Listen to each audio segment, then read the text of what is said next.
စိတ်တွေအယံမွန်ကျနေလို့ပါရှင်အမျိုးသမီးတို့အကြံဉာဏ်လေးပေးကြပါဦးရှင်ညီမလက်ရှိအိမ်တော်သက်10နှစ်ထဲမှာပါရှင်အသက်19နှစ်တက္ကသိုလ်တတိယနှစ်မှာအိမ်တော်ကျခဲ့ပြီး9လလောက်ပဲပြောခဲ့ရပြီးအိမ်တော်ကြီးဒုက္ခတွေကိုခံစားခဲ့ရပါတယ်ရှင်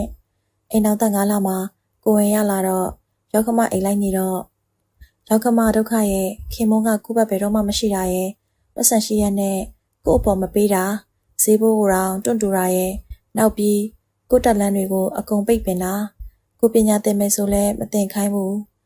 ကိုပိုင်လှုပ်လို့မယ်ဆိုရင်လည်းမလှုပ်ခိုင်းဘူးကိုချုပ်ချယ်တယ်အရင်ကဆိုအိမ်မကပ်ဘူးအပြင်းမဲနေတယ်ညအိမ်မှာအိမ်ပြန်တယ်အစားအသောက်ဆိုလဲသူကြိုက်တာပဲချက်ရတယ်အဲ့လိုဒုက္ခမျိုးစုံခံခဲ့ရတယ်ကိုပတ်စံလဲလောက်ငှအောင်မပေးဘူးမရှိတာလည်းမဟုတ်ဘူးသူကားတော်ဝယ်စီးနိုင်တယ်ကြာလာတော့မနေနိုင်တော့ခဏကွဲမယ်ကွာမယ်ဖြစ်တယ်ခလေးတစ်နှစ်ခွဲမှာခလေး3နှစ်မှာရဲ့နောက်ပြီးခလေး5နှစ်မှာရဲ့ခလေး9နှစ်မှာရဲ့အကြီးအကျယ်ကွာရှင်းမယ်ဖြစ်ခဲ့တယ်မိဘဆောင်ရနဲ့ဖြည့်ရှင်းတယ်သူ့ဘက်ကအချိန်ချင်းလာတောင်းပန်တယ်နောက်မဖြစ်စေရဘူးဘာညာနဲ့အင်္ဂါမိဘတွေကလည်းညီမကိုအိမ်အောင်ခွင့်မဖြစ်စေချင်လို့ပြန်ထည့်တယ်သူ့ဘက်ကလည်းကွာရှင်းမပေးဘူးအမျိုးမျိုးစိတ်ဒုက္ခပြီးတော့မျက်ရည်များစွာကျခဲ့ရပြီးစိတ်နာသွားတယ်အခုကြပြန်တော့သူစီးပွားရေးအဆင်ပြေလာတော့အိမ်စရိတ်ကိုယ်စရိတ်အပြည့်ဝတော့ပေးတယ်သို့ပေမဲ့ကိုပတ်စံပေးမကင်ဘူးနောက်ပြီးရွှေပါညာလုပ်ပေးဖို့ပြောရင်လည်းလုပ်မပေးချင်ဘူးသူအခုဆိုင်ကန်းဝယ်မယ်တဲ့ညီမက10နှစ်ပေါင်းလာတာသူဒုက္ခတွေခံလာရတာညီမတို့လည်းမရနာမည်နဲ့ဝယ်မယ်ပြောတာကိုမဝယ်ဘူးတဲ့သူ့နာမည်တစ်မျိုးနဲ့ပဲဝယ်မယ်တဲ့ညီမနာမည်မထည့်နိုင်ဘူးတဲ့လေအဲ့တော့ညီမလည်းငါ့ကိုစီးပွားရေးလုပ်ခွင့်ပေးပညာသင်ခွင့်ပေးပြောတော့လဲလုပ်ခွင့်မပေးဘူးငါရှာကျွေးနေတာပဲဆိုတဲ့ပုံစံနဲ့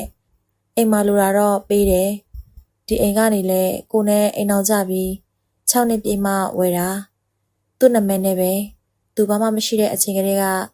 တိခံပြီးချစ်ကုပ်နေခဲ့ရတာကိုဘဝတလန်းအလုံးပိတ်ပစ်ခဲ့တယ်ကိုကရန်ကုန်နာမည်ကြီးကျောင်းကတတိယနှစ်ကျောင်းပြီးတော့သူကယူလိုက်တာသူစကားနားထောင်ပြီးကျောင်းဆက်မတက်ခဲ့တာကိုမိဘအတိုင်းဝိုင်းကလည်းအတန်အသင်ပတ်စံရှိတယ်ကိုတိုင်ကလည်းစူးစမ်းကျင်စိတ်ရှိတယ်ဒါပေမဲ့သူနဲ့ပေါင်းနေတော့သူကတက်လန်းအကုန်လိုက်ပိတ်တယ်online shop လုပ်မယ်ဆိုလည်းမလုပ်ခိုင်းဘူးမို့လို့ရောင်းမယ်ဆိုလည်းမရောင်းခိုင်းဘူးအထည်ဆိုင်လေးဖွင့်မယ်ဆိုလည်းမဖွင့်ခိုင်းဘူးအဝေးတဲ့တနေ့ပြန်တက်ပြီးအချိန်ပိုင်းစာသင်မယ်ဆိုလည်းမသင်ခိုင်းဘူးသူပတ်စံကြတော့လေသူတိတ်တည်တယ်တိတ်1000စုမိရင်မိမကိုရွှေတစ်ချက်သာလုပ်မပေးချင်ဘူးညီမက anniversary လက်ဆောင်မွေးနေ့လက်ဆောင်တောင်းမှရတယ်သူဘယ်တော့မှဝယ်မပေးဘူးဘယ်ကိစ္စမဆိုကွဲမဲ့ကွာမဲ့ဖြစ်မှတောင်းပန်တယ်ကွဲမဲ့ကွာမဲ့လုံးမှကို့အပေါ်ကောင်းပြတယ်နောက်ပြီးကိုယောက်ျားတကာနဲ့သမုတ်တယ်မို့သွားဝယ်စားရင်သူနဲ့အတူတူသွားတာတော့မိုးဆိုင်ကကောင်လေးနဲ့သမုတ်တယ်ခလေးနဲ့စပိန်စီထွက်ရင်လမ်းကအဖိုးကြီးတွေနဲ့သမုတ်တယ်ခလေးလမ်းမှာထွက်ဆော့လို့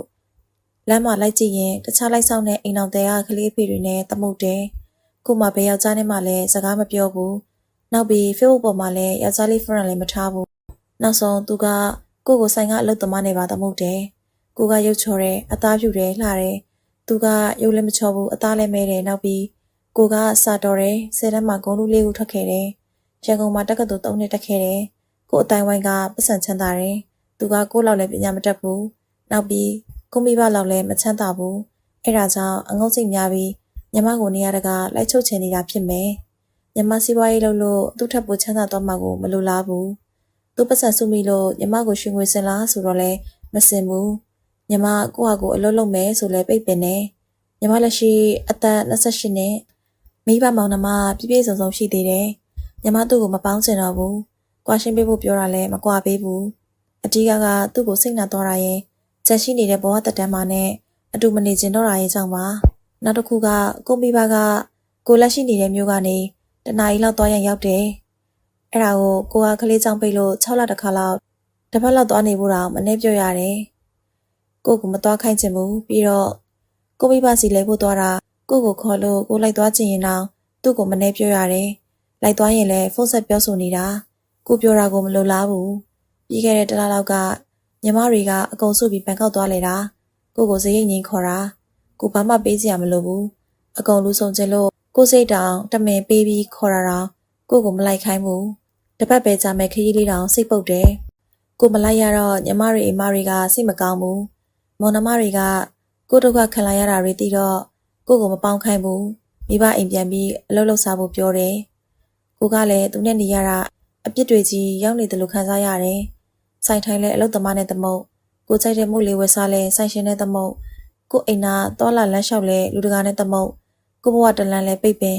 အိမ်လဲသူ့နာမည်အခုဆိုင်ဝယ်မှာလဲသူ့နာမည်နဲ့ကိုကလည်းသူ့တို့တတာထိုင်ကြည့်ပြီးကိုကအညွတ်တုံနေတယ်လို့ပဲညီမကတော့အရင်လင်းကကွာရှင်းမဲ့လို့တုံးကသူလူကြီးဆောင်ရနဲ့လာတောင်းမှန်တော့သူပြောင်းလဲမလားလို့ပြန်လိုက်လာခဲ့တယ်အခုဟာကသူမပြောင်းလဲလာတော့ညီမသူ့ကိုအပြီးကွာလိုက်ချင်တယ်သူ့ကိုကွာရှင်းခွင့်တောင်းတော့မကွာပေးနိုင်ဘူးတဲ့ညီမတော့အခုလက်ကုန်ရင်မိဘအိမ်ပြန်ပြီးအပြီးကွာတော့မယ်စဉ်းစားထားတယ်ညီမဆုံးဖြတ်ချက်မှန်လားယင်သူများတွေအမြင်မှာတော့သူကသူတို့ကောင်းကြီးပေါ့နော်မတောက်မစားမိမမရှုပ်မဖောက်ပြန်စီးပွားရှာအလွန်တော်သူကြီးပေါ့နော်ညီမအတွက်တော့သူဒုက္ခခံလာခဲ့ရပြီးအခုမဆန်စားရဘူးညီမဘဝကိုလည်းအညွန့်ချိုးခံရတယ်အတူတူစူးစမ်းမယ်အတူတူချမ်းသာကြမယ်ဆိုတာမျိုးမရှိဘူးညီမသူ့ကိုကြွားပြီးကိုဘဝတလန်ကိုရွေးမယ်ညီမလောက်တာမှန်လားမိမသားတို့ရှင်ဖွင့်ရ